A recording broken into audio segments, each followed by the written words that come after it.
इधर पैप ज्यादा ना खिंच, पानी पा।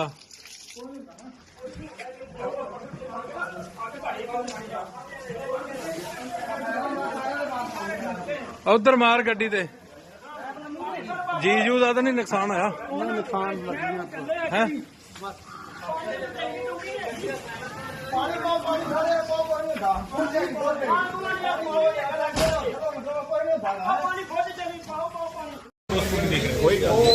मतलब we need not panic, everything is fine। ਜਾਂ ਆ ਗਏ ਇੰਜਰਡ ਹੈ, doctor Sahib will take care of that। ਜੀ ਤਾਂ ਇਹ ਜਿਹੜੀ ਜਿਸ ਜਗ੍ਹਾ ਦੇ ਉੱਪਰ ਇਹ ਬਲਾਸਟ ਹੋਇਆ, ਕੋਈ ਹੋਰ ਵੀ ਜ਼ਖਮੀ ਹੋਣ ਦੀ ਸੂਚਨਾ ਹੈ?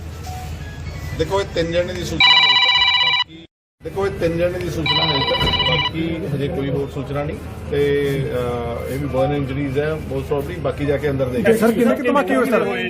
ਕਿੰਨਾ ਕੁ ਹਮਲਾ ਕੀਤਾ ਜਾ ਰਿਹਾ? ਕਿੰਨੇ ਕਿ ਧਮਾਕੇ ਹੋਣ ਦੀ ਬਾਤ ਸੁਣੀ ਹੈ? ਧਮਾਕੇ ਕੀਤੇ ਗਏ ਨੇ ਪਾਕਿਸਤਾਨ ਵੱਲੋਂ? ਚਲੋ ਜਿਹੜੇ ਡਰੋਨ ਸੀਗੇ ਉਹਨਾਂ ਨੂੰ ਮੈਜੋਰਿਟੀ ਡਰੋਨਸ ਨੂੰ ਜਿਹੜੇ ਆਰਮੀ ਵੱਲੋਂ ਨਿਊਟਰਲਾਈਜ਼ ਕਰ ਲਿਆ।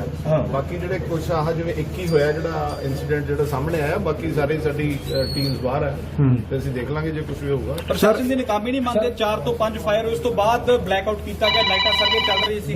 ਨਹੀਂ ਉਹ ਤਾਂ ਇਮੀਡੀਏਟਲੀ ਜਦੋਂ ਸਾਡੇ ਕੋਲ ਇਨਫੋਰਮੇਸ਼ਨ ਉਹਦੀ ਆਈ ਸੀ ਉਦੋਂ ਹੀ ਨਾਲ ਦੀ ਨਾਲ ਹਜੇ ਤੱਕ ਇਹੀ ਇੰਜਰਡ ਹੋਣ ਦਾ ਮਾਮਲਾ ਸਾਹਮਣੇ ਆਇਆ, ਕੋਈ ਹੋਰ ਤਾਂ ਨਹੀਂ ਮਾਮਲਾ ਸਾਹਮਣੇ ਆਇਆ? ਹੋਰ ਕੋਈ ਨਹੀਂ ਸਾਹਮਣੇ ਆਇਆ।